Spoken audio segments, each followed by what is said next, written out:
নমস্কার বন্ধুরা, আর জি কুকিং চ্যানেলে আপনাদের সবাইকে স্বাগত। আজ নিয়ে হাজির হলাম সোয়াবিনের অমলেট কারি রেসিপি নিয়ে। খেতে কিন্তু অসাধারণ হয়। তো চলুন শুরু করা যাক। আমি একটা গামলার মধ্যে দিয়ে দিচ্ছি 2 বাটি গরম জল, আর এখানে গরম জলটাই ব্যবহার করতে হবে।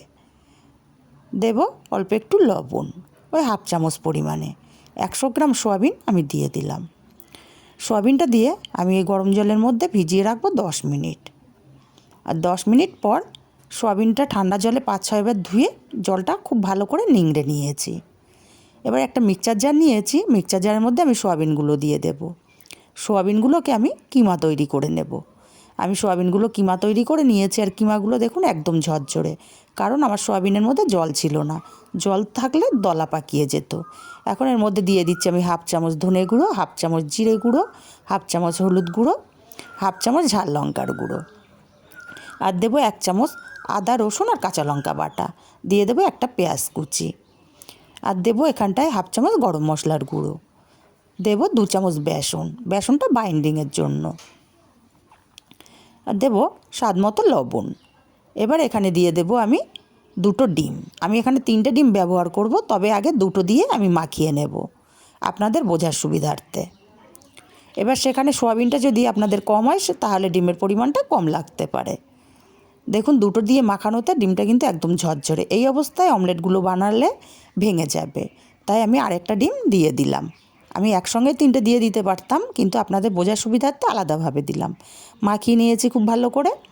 গ্যাসে কড়াই বসিয়ে গরম করে দিয়ে দিচ্ছি 2 চামচ পরিমাণে তেল। তেলটা ছড়িয়ে দিতে হবে ভালো করে। এবার আমি দিয়ে দেব সোয়াবিনের পেস্ট। সোয়াবিনের পেস্টটা দিয়ে একদম ভালো করে পাতিয়ে দেব।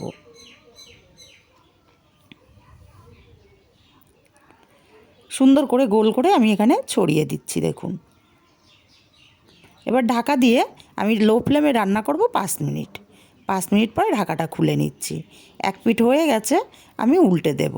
একটা থালার উপরে তুলে নেব। কড়াটা আবারও গ্যাসে বসিয়ে দিয়ে আমি ওই পাশটা দিয়ে দেব দেখুন। এবার ঢাকা দিয়ে আবারও 5 মিনিট লো ফ্লেমে রান্না করে নিয়েছি। আমার অমলেটটা তৈরি, আমি নামিয়ে নেব। গ্যাসে কড়াই বসিয়ে দিয়েছি, আর এদিকে অমলেটটা ঠান্ডা হতে দেব। দিয়ে দিচ্ছি বেশ কিছুটা পরিমাণে তেল। আগে থেকে আমি 4টে ছোটো সাইজের আলু কেটে রেখেছিলাম। দিয়ে দিলাম অল্প লবণ আর অল্প একটু হলুদ, দিয়ে আমি আলুগুলো বেশ কিছুক্ষণ সময় নিয়ে ভেজে নেব। আলুগুলো মিনিট 5 সময় নিয়ে ভেজে নিয়েছি সুন্দর কালার করে।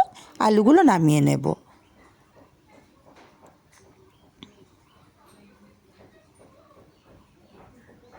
আলুটার যে এক্সট্রা তেল আছে তেলটা ঝরিয়েই কিন্তু আমি আলুগুলো নামিয়ে নিচ্ছি।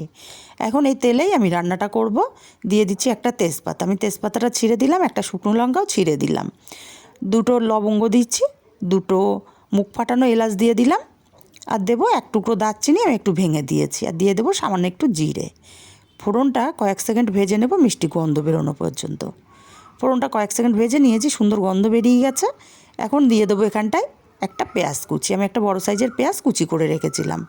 পেঁয়াজটা মিনিট 3 ধরে ভেজে নেব।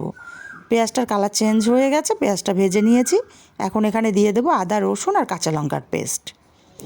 মশলাটা ভালো করে কষিয়ে নিতে হবে। মশলাটা আমি খুব ভালো করে কষিয়ে নিচ্ছি সময় নিয়ে। মশলাটা খুব ভালো করে কষানো হয়ে গেছে।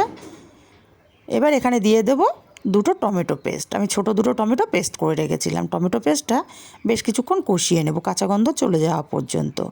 টমেটো পেস্টটা বেশ কিছুক্ষণ কষিয়ে নিয়ে এখানে মিক্সচার জার ধুয়ে একটু জল দিয়ে দিচ্ছি। আমি এখানে গুঁড়ো মশলা অ্যাড করব। দিয়ে দেবো হাফ চামচ হলুদ গুঁড়ো, হাফ চামচ ঝাল লঙ্কার গুঁড়ো, হাফ চামচ ধনে গুঁড়ো, হাফ চামচ জিরে গুঁড়ো, আর দেবো হাফ চামচ কাশ্মীরি লঙ্কার গুঁড়ো, এটা কালারের জন্য, আর দেবো হাফ চামচ চিনি। যেহেতু টমেটো দেয়া, মশলাটা সময় নিয়ে আমি কষিয়ে নেব। মিনিট 5 সময় নিয়ে মশলাটা কষিয়ে নিয়েছি। মশলা থেকে তেল ছাড়তে শুরু করেছে। এবার এখানে দিয়ে দেবো ভেজে রাখা আলুগুলো। আলুগুলোকেও আমি মশলার সাথে একটু নেড়ে চেড়ে দিয়ে দেবো স্বাদ মতো লবণ। লবণটা দিয়ে আলুটা মশলার সাথে বেশ টাইম নিয়ে কষিয়ে নেব। আমি মিনিট 5 টাইম নিয়ে আলুটা কষিয়ে নিয়েছি। দিয়ে দেবো এখানটা পরিমাণ মতো জল। আর এখানে জলের পরিমাণটা বেশিই লাগবে, কারণ অমলেটগুলোকে জল টানবে। আমি এখানে আরেকটু জল দিয়ে দেব। আর যে যেমন ঝোল পছন্দ করবেন তেমন জল দেবেন। আর একটু অল্প পরিমাণে জল আমি দিয়ে দিচ্ছি। এবার ঢাকা দিয়ে আমি 10 মিনিট রান্না করব। আর এদিকে আমার অমলেটটাও কিন্তু ঠান্ডা হয়ে গেছে। এবার আমি আমার পছন্দ মতো পিস করে কেটে নেব। আমি একটু বড় সাইজ করেই কাটছি, আপনারা আপনাদের পছন্দ মতো পিস করে কেটে নেবেন। এইভাবে আমি সব অমলেটগুলো কেটে নিয়েছি। আর এদিকে আমার 10 মিনিট হয়ে গেছে। আমি চেক করে নেব আমার আলুটা সেদ্ধ হলো কি না।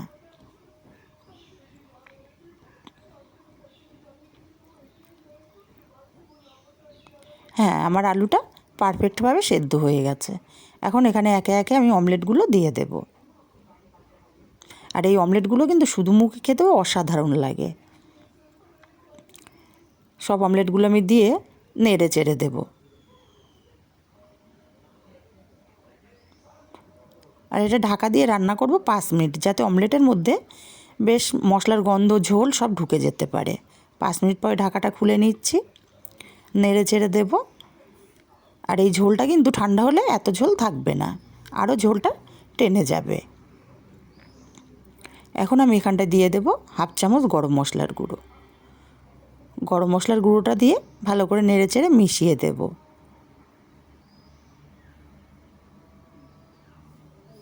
আর গ্যাসটা অফ করে দিয়ে আমি 5 মিনিট ঢাকা দিয়ে রাখবো স্ট্যান্ডিং টাইমে। আর 5 মিনিট পরে দেখুন ঝোলটা অনেকটাই কমে গেছে। আর এটা খেতে কিন্তু অসাধারণ হয়।